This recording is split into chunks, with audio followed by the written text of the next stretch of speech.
You're listening to Money Matters with Mike. And now our host, Treasurer Michael Gustin. Good evening, Cincinnati. My name is Michael Gustin. I'm the Treasurer and Chief Financial Officer for Cincinnati Public Schools. Welcome you to the January 7th Money Matters with Mike. We have a great panel here today. So we're going to talk a lot about the Fair School Funding Formula.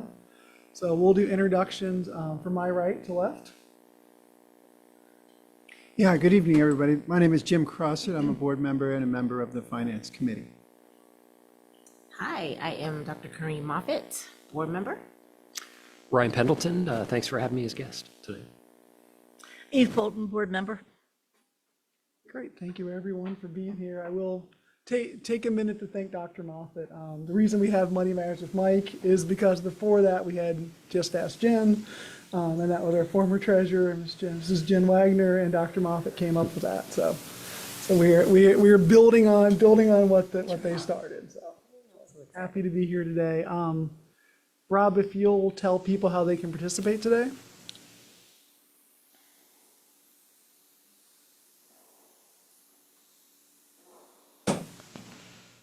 All right. If you'd like to participate today on Facebook, please type your question into the comments. And if you're on Zoom, click the link icon to ask your question in person or leave a question in the chat, and we will share it with the panel. Or if you're online on Zoom, we'll invite you over and you can interact directly with the panel as well. So thanks for joining us, and it's back to Mike. Great. Thank you, Rob. And thank you for producing today. If you can hit the next slide. So I just wanted to set the stage for what we're doing. So this is session 3 of 4 in the school funding series. We've had some really great discussions, but we started out talking about the history of school funding. Last month we went a deep dive into property taxes. Today we're doing the Fair School Funding Plan. If you missed a previous episode, they are available out there on YouTube and as a podcast. So I would invite people to catch up if they want to dig more into any of those topics. So, and if you'll do one more slide, sir. This is kind of the why it matters slide. So if you remember last month, we talked about, property taxes being our biggest source of revenue. State aid is our second biggest source of revenue. So it's about a quarter of what we receive. And obviously it makes a huge difference in our ability to educate students. So, first question for our guest. Our guest is Ryan Pendleton. He is the Executive Director of Shared Services Alliance. Fun fact, he is the treasurer record for the most school districts in Ohio right now. Treasurer record for 5 separate school districts. And so Ryan, just tell us a little bit about yourself, how you got here, kind of what your career has been as a school treasurer, and obviously the Shared Services Alliance. Well, thanks again for having me. But if I could just start by saying thank you to the board for conducting this conversation with the community. This is exceptional. This needs to be replicated all around Ohio. School funding is a difficult topic, and it's a long and storied one, and one we need to keep in front of our taxpaying public. So thanks for this, and thanks, Michael. A little bit about me. So this is my 24th year in public ed. Before that, I was dreaming to be an economist, but with a long line of family educators, I made it here to public education. I spent the majority of my traditional treasurer time in 2 school districts, both in Summit County, Barberton City Schools, which is a small suburban, and then Akron Public, one of the large 5 urbans. So I really fell in love with the urban scenario and urban schools, urban school funding.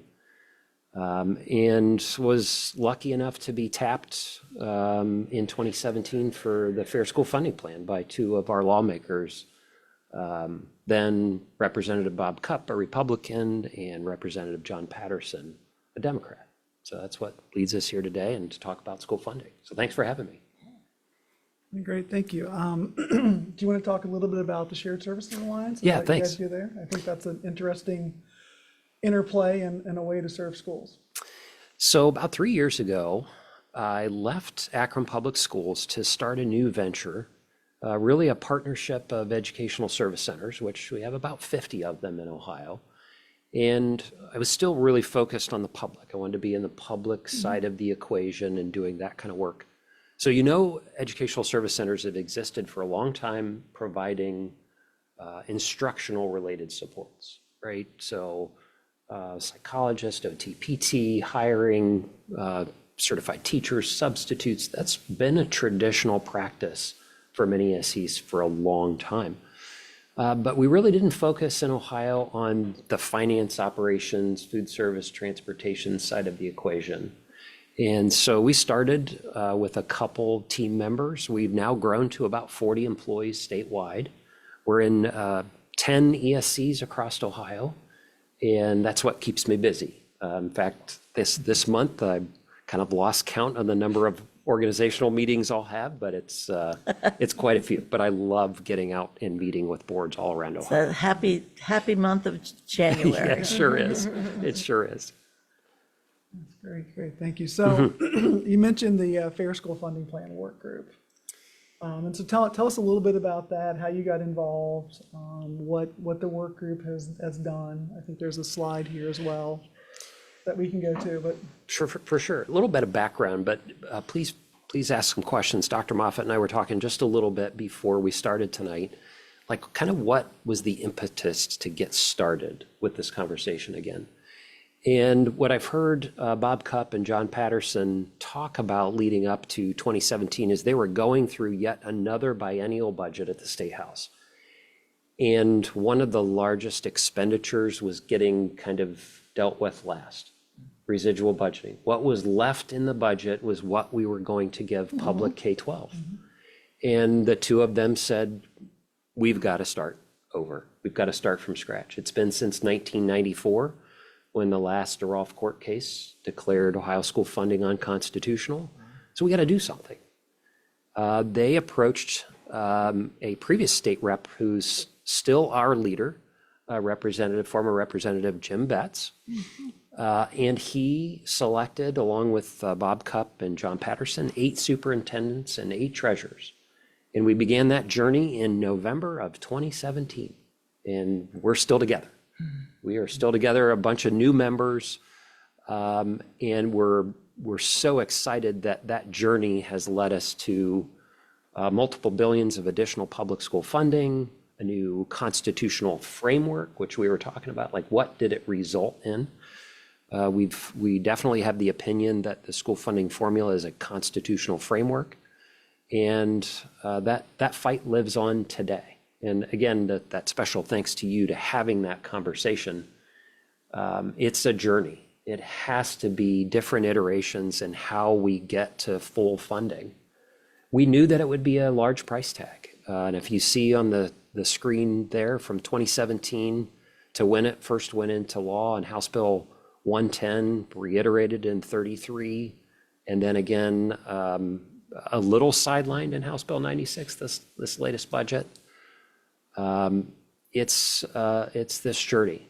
I do want to call out for our listeners and watchers, 2021 and 2023, these 2 different biennial budgets.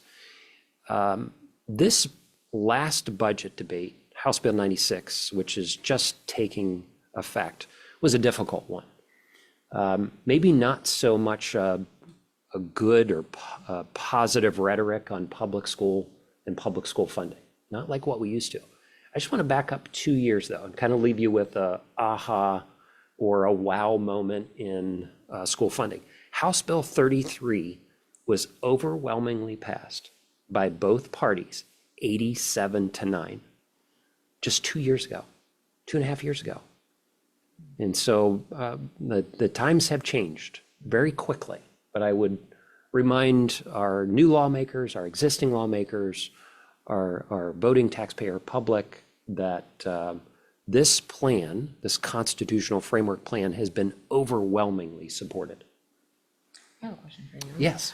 I think to put it in some context for our listeners and for the public, how did the success of the case of what does that mean? Because people know it's been deemed unconstitutional, but what does that really mean?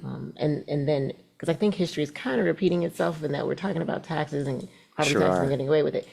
But how do we get there? And then what does that mean? That we have a school funding fair school funding formula. Totally agree. We're back to that point, aren't we? But back in the earliest versions of our Constitution, it has been a shared responsibility. It's right there in Article 6. 1854 was the last iteration in the article that says this is a shared, and the state shall provide a system of public funds. And that's what I think is missing in the conversation we have with our public, is this truly is a shared responsibility, a long storied history of shared responsibility. And getting that equation right, which we're going to talk about in a little bit, getting the equation right of what it takes to educate every child in Ohio and how each district and community participates in the equation, is something we constantly have to remind ourselves about. Yeah, the unconstitutional part of that since 1994, we put that in our rear view mirror. We haven't spent much time on that, and I do think it's worthy of it. We know that there's some other pending litigation regarding public school funding and vouchers, Of which we are a part. of which you're a part. And so I think it's probably time to resurrect that conversation. There's a slide in here, maybe in the slide deck, about where the state's part of the responsibility lies today. And it's shocking. It's a shocking level of support right now. Yeah. Yeah, Rob, if you want to, I think it's the last slide. Let's do. You want to start with there with the wow, and we'll frame the rest. It's kind of a wow. I think it just helps people to contextualize where we There. are, There to we know go. where we have to go. Do you want to explain this Yeah, slide? let's 'Cause jump this right is- in here, this because is the wow moment. this is the wow moment. The line that's right there, about 42%, that says 1995 to Rolfe, that we'll call that the low water mark. So in 1994, when the fourth court case was deemed Ohio public school funding unconstitutional, the state was paying about 42% of the cost of education. With this current budget, we are predicted to be in the low 30s. That's the wow. And it really does represent a tax burden shift onto locals. And that's what's missing in the equation. Public schools are maybe framed as, well, we're not sensitive to tax reform. That's not the case. We are absolutely sensitive to tax reform. We're sensitive to maintaining a proper formula that balances that equation. And it's, in a technical term, it's a little out of whack right now. Yeah, I mean, the graph speaks for itself. it really does. It's That's a a great great visual. graph to say, there was one point where we got above the DeRolf, funding, and that was. That's right. That was the implementation of the Fair School Funding Plan. That's right. Well, and the sad thing is that since DeRolf, the single most important thing that's happened was the fair formula for schools. That was epochal. That was history change right there. And it was really going quite well with that great support. And then, of course, politics got into it. And also, at least from my personal standpoint, after people figured out charters weren't going to kill public schools, they had to find another way to kill public schools and local control. And that's really what this has been about. And that precipitous drop is strictly, frankly, a partisan political effort, and that we're going to have to respond. And that's why this other court case is so critical. So the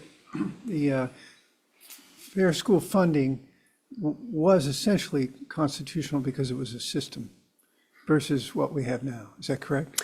It was. It answered some basic or core questions. What does it take to educate every child in Ohio? Mm-hmm.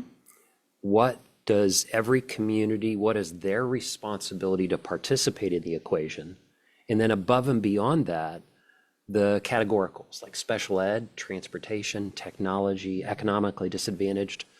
So that framework, yes, we believe, and our two lawmakers believe that was a constitutional framework. Mm-hmm. Thank you. Thanks. Rob, if you'll go back to slide 5. Mike, I'm going to jump in with a comment real Oh, quick of from course. Facebook, if you don't mind. Tracy says, fund full-time reading and full-time math specialist for all Title I schools. Having schools that take these necessary teachers out of their own Title I budget seems unfair when you have to choose one core curriculum to prioritize over the other. Math usually gets chosen behind reading. Our scores reflect the positive impact reading specialists are making. They also reflect how not having a full-time math specialist is negatively impacting math success. So thank you, Tracy, for the comment. Mike, do you want to respond back at all? No, I mean, it's a great comment. You know, Title I is probably something we'll talk more at one of these upcoming, you know, sessions about. I think there's a lot of concern about federal funding. I will say, just from a perspective, so Title I is a school-based allocation. So every school gets a pot of money based on their enrollment, based on the level of economically disadvantaged, number of economically disadvantaged students they have, and the level and the percentage.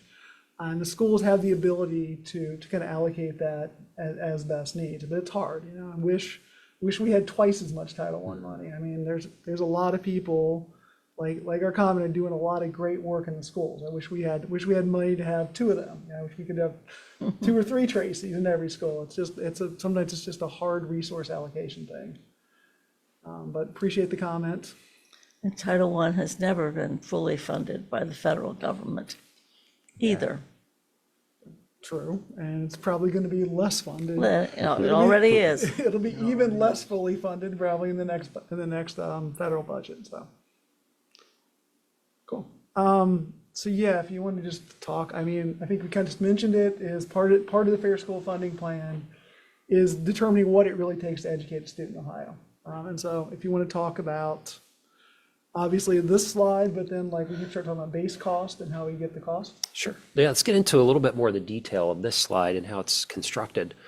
I had this slide as attached to a presentation that we did to the governor's property tax subcommittee. And so the 3 base cost, state, local, share categoricals, but you see the maintaining equals property tax relief. What we're trying to get across in the screen is by maintaining that proper state, local share, updating inputs, it is a form of tax relief. And it's much more immediate than the 4 bills plus that were just passed. And that's hard to understand. It's hard for our lawmakers to understand. It's hard for our publics to understand. But if inputs would have been updated, it's to the tune of hundreds of millions of more dollars that would have been protected from that cost shift to our locals. And it's once you see that math, it's pretty staggering. So let's get into this. This is the constitutional framework of this Fair School Funding Plan formula. Base cost. Base cost is, Tom Hostler, superintendent, said it best, who's now the head of Ohio School Boards Association. When he was first on the Fair School Funding Plan, he said, from the time a student boards a bus in the morning to the time they log off at night, base cost is a line-by-line way in which we can cost that out. So the way we studied this and the way this is updated is we took what best practice, average class sizes, national research on class sizes from kindergarten through 12th grade, and that's about 60% of any of the cost of education in Ohio is that direct classroom instruction relationship with a student. Then we layered on those specials, art, music, PE. We even accounted for absences. We got a little bit of flack maybe at first for those absences, but when you look at the professional development needs and requirement for our teachers, we wanted to calculate that. So we put that in the formula. Then we looked at the social emotional well-being. At the time, Governor DeWine had a large allocation of money designed for success and wellness funds, wraparound supports. We embraced that. We said, absolutely, but do us a favor, put it into the formula. We'll make it work.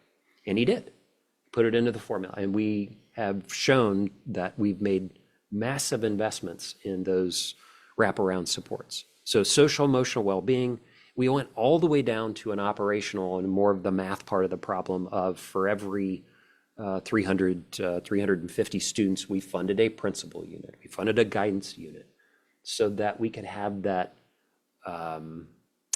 that baseline approach across every district in Ohio where we would cost that out.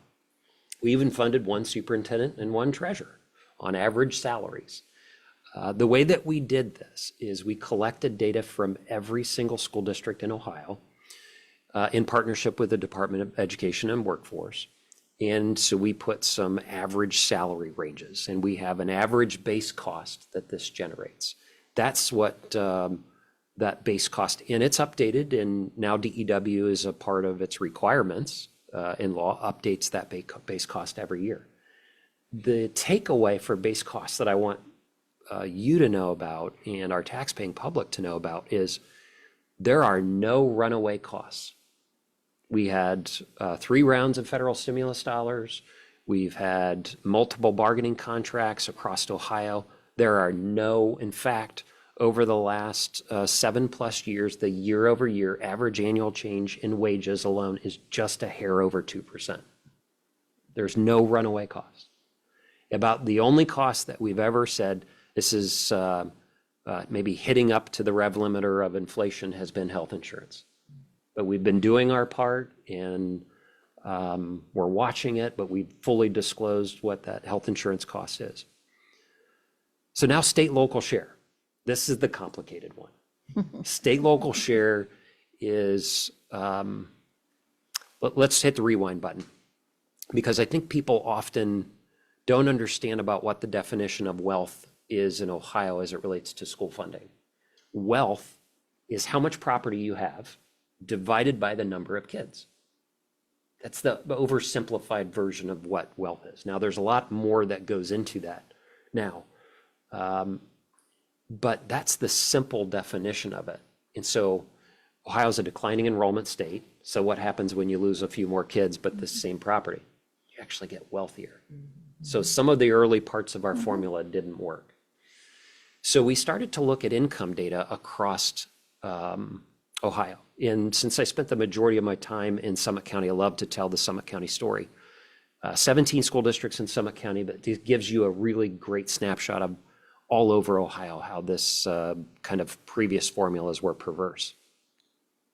17 districts in Summit County, and I'll leave the district names out of it because the data is a little bit old, but there's very high socioeconomic status and wealth districts, meaning local personal incomes are very high, and very low medium. But when you saw, and I'll highlight Akron, Akron was the second highest effective tax rate in Summit County for a long period of time. And that was prior to the school funding formula, because it took all that property and all that infrastructure and all those kids that we had once built that infrastructure for, and it was treating them much higher wealth, which means the state funded Akron Public Schools less than probably what they should have. So we put this new formula, this kind of 6-year phase in, was righting the wrongs of decades worth of misallocation or improper funding. And then categoricals. Categoricals, the last part on your slide, is the next phase we need to get to. It's for the first time in history, first time in modern history, we have a comprehensive roadmap. And what I mean by that is in prior to biennial budgets, we asked, demanded, insisted that we would have studies on special education, gifted, transportation, and all of those studies have been complete within the last few years. We have a comprehensive roadmap. It is a little scary. Just looking at the special ed study alone could be in the upwards of $1 billion additional dollars. But if you look at special ed, it impacts almost every classroom in Ohio. Yes. Right? So these are things that we need to get to. We have a roadmap, but we want to work on a sustainable way to implement it. If it takes more than 6 years, we need to do more than 6 years. And that's probably the takeaway from this slide now, not looking in the rearview mirror, but looking forward is, hey folks, we have a comprehensive roadmap. We've done a complete overhaul on base cost. We've done a complete overhaul in state local share. Tweaks need to be made constantly. And now we have these studies completed on categoricals. So, Can you tell a little bit more about the 6-year phase in, why that makes the state share more equitable or more appropriate? Oh, it stopped. Shortly after we began with the overhaul, 2017, in House Bill 110, so 4+ years ago, the total cost, if we were to flip the switch, turn on the formula, fully fund it, it would cost somewhere in the neighborhood of $2 billion additional money. At the time, right, that was a big ask, when the average annual increase for public ed was in the anywhere low point of 175 million all the way up to maybe 300 million. So that was a big ask. So we said, okay, what does it look like to do a 6-year phase-in? I think that's a really important point because House Bill 110 was overwhelmingly supported, and then House Bill 33 was that 87-9 vote, which said the governor put it in his budget, the House overwhelmingly supported it, Senate overwhelmingly supported it, and we're on track. And then you also saw the state local share was more appropriately funded. So they put a lot more money into the formula as it was designed to do. House Bill 96 is when we took that step back, when the inputs or the cost to maintain that balance wasn't funded. So that 2 billion that you're talking about, that was to phase in the 2 billion over 6 years. That's correct. That's correct. Yeah, I think that was kind of the sticker shock, right? That was the sticker shock. The sticker shock of the Fair School Funding Plan was we'll phase it in. And That's I right. know as these legislative debates have come in, I think the folks who are really supporters of the Fair School Funding Plan have always really pushed back really hard to stop attempts to stop the phase-ins, because we understand like getting a little bit more of that percentage phased in every year keeps us moving towards the goal. That's right. That's right. It's more a comment than a question, but Yeah. yeah. The other thing you said, I just want to point out for folks, like you said, like ODE does the study to update the base cost every year, so they know what the base cost is. But the base cost that the formula uses does not follow that same. That's right. There's a choice there. There is a choice. You highlight the nuances of the formula in its purest form and where we're moving away from it now. And by moving away from it, what I'm saying is they're not fully funding the input side of the equation, which is resulting in additional tax burden being placed on locals, because as our funding shrinks and we're maintaining our level services, we're having to go back to our taxpayers sooner than we want to. And I think we're going to see another round of that. And that's really, really quite unfortunate, because as, let's go back to maybe a wow, aha moment. So Ohio's pretty unique in terms of the number of asks that public schools make to their voting taxpayers, to the tune of over 11,000 school levies. And there's really no other state quite like that. So when we go back frequently to our communities, it's almost a referendum to say, why do you keep asking for additional money? And that's because of House Bill 920. It's that forever law that was 50 years ago, House Bill 920 in 1976, that limited the growth on our levies. And coincidentally, we're right back to that today. We're right back to the pieces of legislation that were passed today, have a very similar and frankly much more complicated impact than House Bill 920 did. And you need to hear from me in this space and in your listeners. That's not to say we don't believe in tax reform. We absolutely believe in tax reform. We absolutely believe in mechanisms that will protect against dramatic increases in valuation impacting a homeowner. Absolutely, there are ways to do that. And we advocated and lobbied for those. So the next steps with these pieces of legislation and how it impacts our formula is to unpack this. It is more complicated, unfortunately, than House Bill 920. And that's going to be something that we're all picking up here in the next few months. Yeah, I mean, we are literally right now picking up the pieces. You know, we have a tax budget hearing coming up on Monday. You know, and this is the first time that some of these legislative changes are starting to come into our projections, for sure. I would say one thing is to remember, like there's a formula from has inputs on both sides. We have cost inputs and we have wealth inputs. The way that the legislature controls the cost of that formula is by adjusting the inputs on either side. You know, so right now, you know, the base costs are not the most current year. You know, they've made the decision to use an older base cost. So even though real world we know, you know, there have been increases in, you know, salaries, increases in gas, increases in utilities, increases in textbooks, all those things that, you know, got factored into your base cost. The legislature's chosen not to use those new numbers, and that's an important thing. It is. And they've also chosen on the wealth side to use the most recent wealth numbers. So you've unbalanced the formula. And I think that's an important thing to. It sure is. In almost every district out there is getting wealthier on the formula for no fault of their own. Is it my recollection just this past year as well regarding the study for special ed and diverse learners, that the study was completed and nobody wanted to release it publicly prior to the changes that were being made or released or what have you, because they just didn't want to know. But the number was so high that then it kind of put into question what they were doing with the FAIR formula. So it's hard not to be cynical about all this.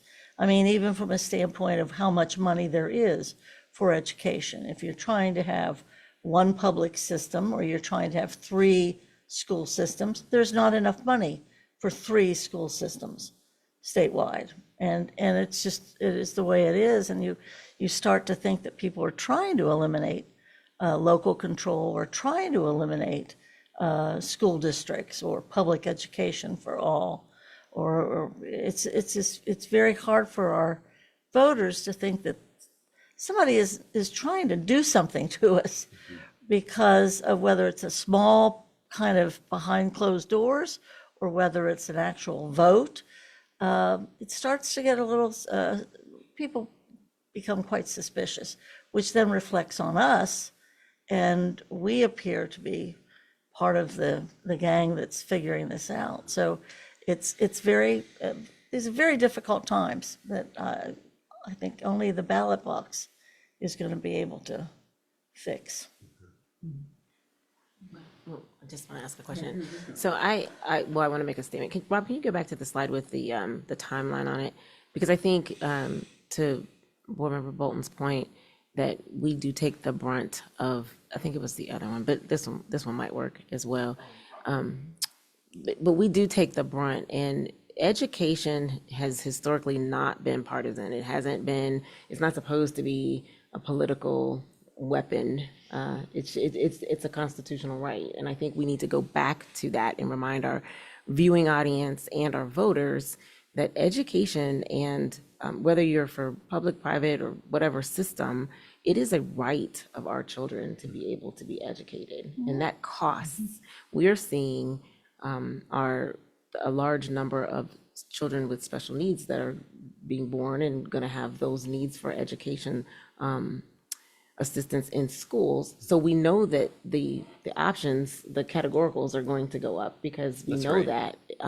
Yet we've made this partisan, but it really is a constitutional right.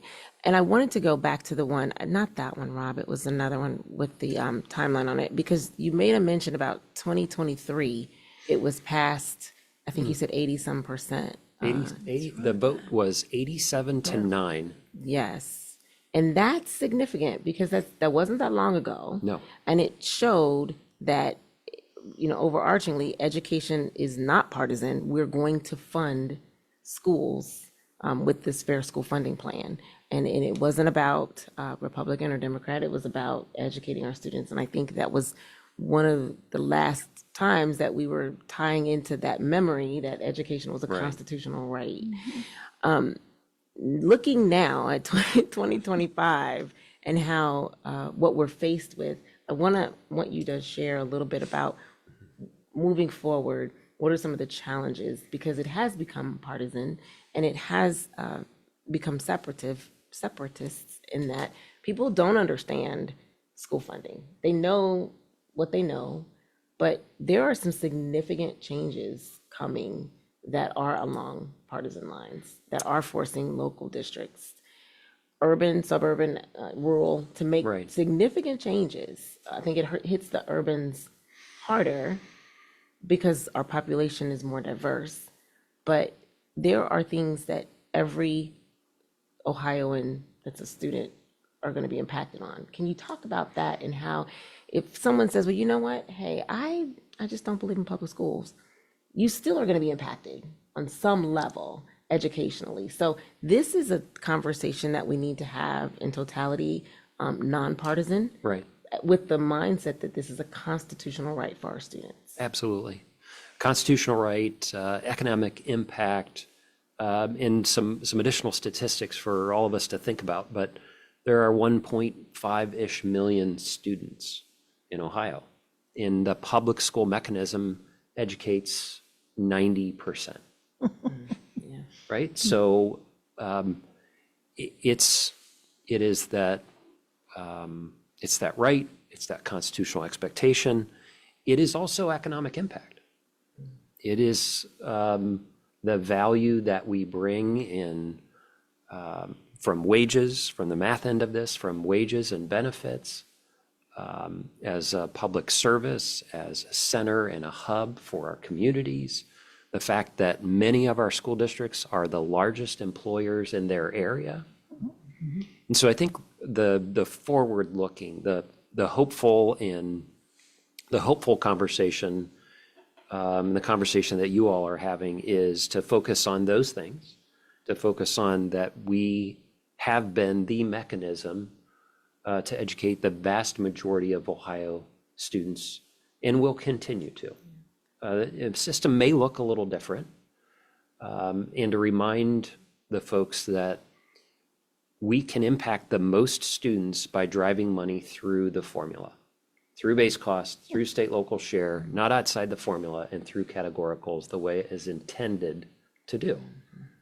Those are, and I think the backdrop of what we're all kind of maybe coming up for air from this pretty massive round of property tax reform. It'll give us an opportunity to come together. It will give us an opportunity to have the conversations, educate our public, and educate them that a properly funded school funding formula is a form of property tax relief. It's not an opinion. It's no philosophical statement. It's a fact. And engage folks in that conversation, which you're doing, which I love. Thank you. I mean, you've said that twice now, and I think that's so important. Like, there's a false choice out there that it is kids versus property owners, and that is not it's not a true That's not it's true a true statement. statement. You know, the state has a responsibility. Yeah, the money that the state puts in to the funding formula directly impacts how much local support they need, and the formula is built in a way that you know, it looks at local capacity to raise its own funds, but when the state pulls away, when they pull away their side of the bargain, the only folks left are the local taxpayers. That's exactly. And part of the problem legislatively, the legislature as it is composed now will not fix this. So this means that this is going to have to be either in the courts or more particularly, obviously, some sort of, shall we say, voting initiative statewide, like the folks in Kentucky did. And that's the only way you're going to be able to reclaim public education out of that legislative group, but also help preserve local control of our schools, which Ohioans believe firmly in. They sure do. They sure do. Hey, sorry. Hey, Mike, I just want to remind viewers as they're watching, if you have any questions, please leave it in Facebook. We're really glad to have everyone here, so we'll definitely take your questions. And then real quick before you jump in, Jim, Mike, as people are watching, since we're at the height of our viewership right now, how can people participate or reach out to their legislators to make an impact in this change? That is a great question. If you're watching here, you definitely have a state representative, you have a state senator, please reach out to them. It's easy to find their contacts. The folks in our district have been great supporters of public education. I would say Representative Isaacson, Senator Ingram, Senator Blessing have all been very, very good supporters. But it's important they know. And I will say, from talking to legislatures, they know when you call. They know when you write a letter. right. Those things get noticed. And having a groundswell of folks to say, hey, we need to do something about public schools. We need to support public schools and provide property tax relief. We need to stop the or conversation and make it an and conversation. So I just had two kind of questions. One is on base cost. Last year when we were building our budget, it was pretty obvious that the average base cost, now Cincinnati is one of the lowest cost sectors, metropolitan sectors in the United States, but there's no way that the average base cost covers our costs because we are in an urban area where you have to provide higher salaries on average than compared to the rest of the state. So it wasn't exactly a great starting point for us. And so I got two comments, but one is, was there any consideration to having some levels of base costs based on the metropolitan area? The other topic that's been in my brain is I think if public education enrollment grows, in other words, if we can attract more students and have higher success rates, it might, in the long run, it might actually have an opportunity to lower cost of education because you're not going to be funding the charter schools with the vouchers. So something to think about. Maybe there's a path there. It's a competitive path, but that might be something, an indicator. I'm not sure, but so those are. Sure. Can you respond to any of that? Yeah, let's talk about base cost a little bit. Some formulas ago, there was a component of the formula called a cost of doing business factor. It regionalized base cost. We studied it. And what was interesting about the 8 superintendents and 8 treasurers that we were from all walks of life, every typology of school district, and some more fun facts from the largest school district in Ohio of about 50,000 to the smallest that had 5 students, 7 students, which was one of the island students. But the average in Ohio, believe it or not, it's right, 2,300 students. So it's fairly small and rural.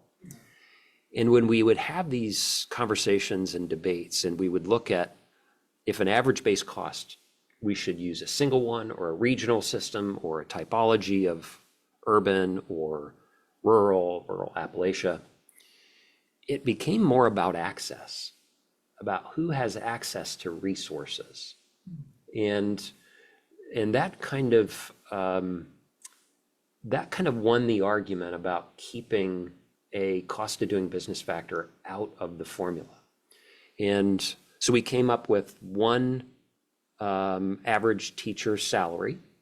I think at the initial part, it was 62,000 and some change plus benefits. And what that said was those smaller and rural districts that had a very difficult time attracting, recruiting, and retaining talent, is that would look a little bit more advantageous to them, whereas access to those wraparound supports for us in Cincinnati or Akron, we had much more access. That was just one component. So we did look at the cost of doing business factor. That's good. I'm just Yeah. glad you looked at it. We did. I understand where you came from. It doesn't help. It doesn't make me feel really good, but that's okay. Right. And then the state local share part of the conversation really comes into, and then the one of the questions on kind of review here was if you kind of wave a magic wand kind of thing. And one of those areas is economically disadvantaged funding. So by the definition, almost half of the students in Ohio are deemed to be economically disadvantaged. That's a part of a formula that has been woefully underfunded for a long time, but just recently with some federal law changes, it's been really really skewed. So it's an area that I would hope that we can start propping that up and addressing economically disadvantaged funding as one of the categoricals in the formula. Yeah. I mean, let's just list out for the folks watching the different categoricals. I'm trying to remember them all. I mean, economically Okay. disadvantaged is the big one. Economically disadvantaged. Career tech, we get some extra money That's for right. career tech, and in each of these categoricals, there are levels. So it's really kind of a cool mathematical model to look at. Like career tech, you look at the kids, you look at the courses they're taking. There's courses that are categorized. Right. And then based on the categories of those courses, there's a weighting factor. Gifted education is one. Same. And English language learners is another That's right. of the categoricals. And so just so people kind of know what those buckets are. That's right. And transportation. Transportation We- is its own separate thing that I know. It deserves its own formula. It's so different all around Ohio. We have a district in Ohio that's got 500 square miles, and we've got one that's 4 square miles. I mean, I think we could talk a whole. You could one talk of all these about education. transportation. Yeah. About And hopefully we transportation, yes. won't. I mean, Yeah. we'll leave that for the business meetings. Yeah, right. Yes, but we do talk, and there's a huge inequity there, and depending on mile, I mean, one thing that people talked about was putting some sort of total miles adjustment into the transportation thing. So I think the formula can be definitely a living and breathing thing. You know, it should be a living and breathing thing, and It it should go to should. adjust as we can. The interesting thing that we come back to is all these studies have been done, and they're sitting on a shelf, and so people know what it would take. The question is, who's going to have the courage to do that? And That is the question. that is the question. And the next layer of all of that, where it's categorical aid and what have you, is the political attack on DEI. Because what you've now just talked about are special needs kids and immigrant kids and economically disadvantaged kids. And all of that is part of the DEI piece. And so it's a land, sea, and air attack on public education, any way you think of it. It's not going to last that much longer, I predict. But I think this is such a crucial conversation tonight for folks to hear.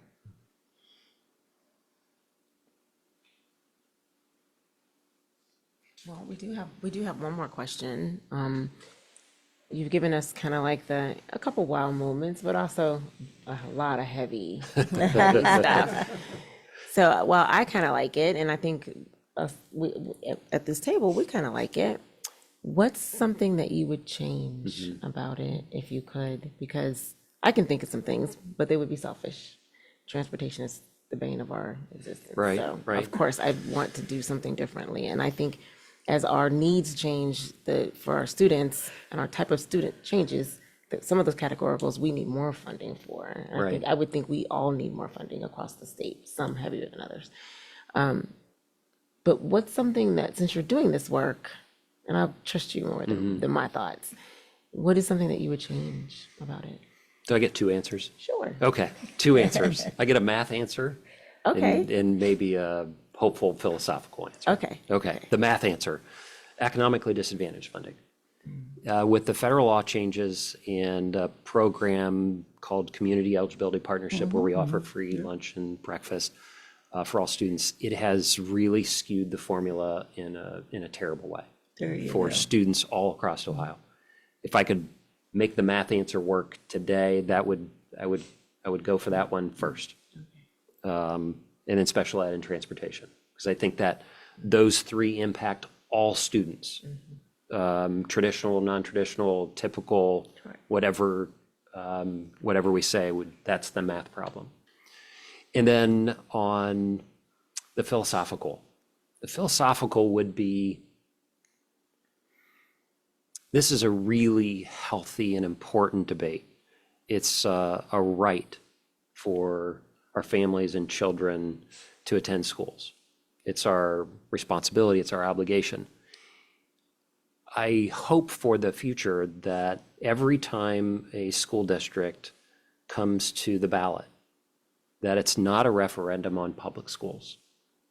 Schools are not wasteful entities. We are very thorough storied, historic entities that protect taxpayer dollars. And what I would be hopeful is that your listeners and viewers would know that you're so careful about their money, and that the mechanism that we have, the math problem, it's been a problem for a long time that we've been trying to solve, is that you're working within those confines. And when you come for an ask, it's because there's a serious need. That's my hope. I agree with you on that last one for sure, because we really are very efficient, very tidy, very lean with money. Yeah. And so for sure. Thank you. Thank you. Do you think that the budgeting process, you said that the education money for K-12 is always sort of at the end of the budgeting, what's left over? I feel like education is one of the most important things we do. Do you think it'll ever be that our legislature and our leaders would actually have that be the first thing that we would budget? I think if it was, and if we funded it fully, I think the benefits would be giant in terms of attracting businesses, attracting families to stay, attracting graduates to stay. Right. And so there's a huge return on that investment that seems to be lost. This sure does. This last budget, it seemed to be lost. It was there in the previous two budgets. It was funding the formula because that's what the studies said it needed. That's what students needed. That's what the mechanism of transportation or the student-teacher ratio needed. And they focused on that. A fun fact story, when we started this in 2017, 8 superintendents and 8 treasurers, and you can imagine, we're from every different type of district you could imagine. And we're so very protective. I'm very protective of Akron, right? I'm sitting in the seat, and Akron's my family. I'm protective, just like you are here.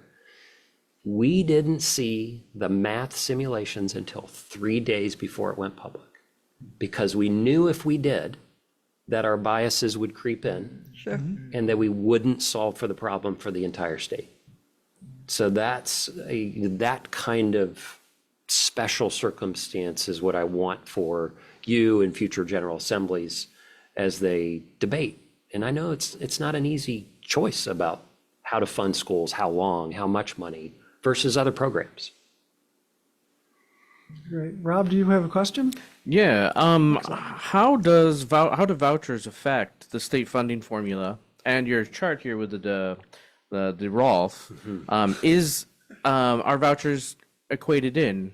And there's just a news story released today about vouchers may very well be over their budgeted amount this year. How do you expect that to affect next year? The simple answer is vouchers impact the available resources. That's the simple answer. So you have a math problem that we set out, and our 6-year phase in was definitely sidelined. And I think you have to go to the conversation of not just a few years ago, there was $1 billion less dollars that the state had committed to vouchers. And that's now part of the equation. And we can talk about the pulling away of resources. We can talk about funding separate systems. I know we can go deep into that for hours and hours and hours. I know we can. But what I would hope for the voucher system or non-public system or private system or charter non-public or STEM situation is that they have equally the dedication and math to solve for. So when I say we have a comprehensive set of resources, we did every aspect of what it takes to fund public ed. And like you said, some of those reports are shelved. And we're making a choice not to stay on track. Now, that's not to say, again, for our policymakers out there, that's not to say that if we couldn't have phased it in with 6 years, maybe we needed to take an extra couple, right? A pullback from federal stimulus dollars, ESSER funds. The pandemic definitely threw us all for a curveball. So, but the simple answer is there's less money available to fund the formula. I mean that is one of the things that people need to be realized. When people say we don't have the money, it's not really a true statement. We choose not to. We choose to allocate the money in a different way. That's an important thing. And so I think one of the things that you'll notice when you listen to the conversation at a high level is when someone says, hey, we're increasing funding to K-12. People assume that means public schools. No, that means all K-12. That means vouchers, that means charters. So you have to be really specific. You have to listen really closely to what you're hearing, because it does make a difference. And the Well, I best think- things for kids would be that we, as a public school system that is held accountable and a board that's voted in or voted out, that indeed we have as high of a market share as possible, because the quality of education is happening here, and the accountability is happening here, and the appropriate accounting is here. And that's the case that we have to make, as opposed to these other systems that have none of that. Do we have one more, Rob? We do. We got about 3 minutes left, and we got one more question here from Facebook. This is the Cincinnati Parent Empowerment Network. Good evening. First and foremost, we appreciate you facilitating this important discussion. We have a couple of questions. Regarding property taxes, how many parents in the district are renters? As a result, some may feel that the issue doesn't directly affect them or believe their voices will be heard because they're renters rather than homeowners. Could you perhaps provide some talking points that renters can use when advocating for policymakers? And then their additional question is, additionally, how do homeowners who have been offered tax abatements factor into this issue? Do abatements significantly impact overall property tax? Thank you for listening. So for the first question, I think that's an interesting question, because we are probably a higher rental district than some. I mean, it's just urban versus suburban. We have a higher percentage of renters. And a lot of people think, oh, I'm a renter, property tax doesn't affect me. It does. I mean, you're paying the property taxes through your rent. You're just not paying it directly. And that's just one of those things. It's an indirect cost to your property taxes. For sure. I mean, the real talking points are, everyone's paying property taxes in some way, right? And you might pay it indirectly. It's the same thing with commercial, industrial. When you go to a restaurant, part of your bill, a little chunk of your bill, is paying the property taxes for that restaurant to own that to have that building. And so yeah, the real advocacy for us to the legislature is to fund the formula, to have the state honor their commitments to fund public education. And when the state honors their commitments, it makes it easier for the local folks to manage our money, to not come to the taxpayer so often and ask for new money, and just it overall lessens the burden on the entire system. Well said. The second part of that one was about tax abatements, I believe. So it's a longer conversation than probably 3 minutes for sure. But obviously, if you have a residential property that's abated, that property owner is not paying the same level of taxes that someone who's not abated is. Now, the way our tax makeup is, we have a lot of what are called fixed sum levies. Fixed sum levies mean the district's going to get the same amount of money regardless. So you're paying less. So everyone else is paying a little more. And again, when you factor these things across the entire district, we're talking thousands and thousands of parcels. You're talking somewhere around billions of dollars of actual value. But we get all the fixed sum levy money no matter what. We do get less of the abatements. We don't get those taxes. The interesting thing is, the abatements also help on the school funding formula because they don't count as property values. So this is one of those 2-hour conversations we could have for sure. For sure. And all the abatements have a period too. That's the other thing we're starting to see a little bit of, is some of the first round of big abatements are starting to roll off. So we're starting to see folks. I mean, Ms. Bolton knows someone who got a much higher tax bill this year, and it's because those abatements are usually between 8 and 15 years. And so the first kind of round of those are starting to roll off. And so those people are coming back into the normal tax rolls. Okay, so I got the wrap up sign. So this was a great conversation today, I think. I think we had a a lot. Thank you, Mr. Pendleton, for taking us deep into the Fair School Funding Plan. I think that's, Thank you Thanks so for much for doing the having me. Fair School Thank you so funding. much for having me. Thanks for having the conversation. thank you for helping us build the Fair School Funding Plan. I think we're hopeful that, this plan will continue to grow. We'll be able to put more funding in and also, update the inputs. But thank you for your time. Thank you for your service to all the children of Ohio, just on this committee and all your districts. And we appreciate you being here. Certainly my pleasure. So Thank feel you. for the listeners out there, we will do this again in a month. So next month is kind of fun. This is going to be putting it all together. So we're going to take kind of the tidbits of the last three and weave it all together into one kind of cohesive narrative about how schools are funded and look forward.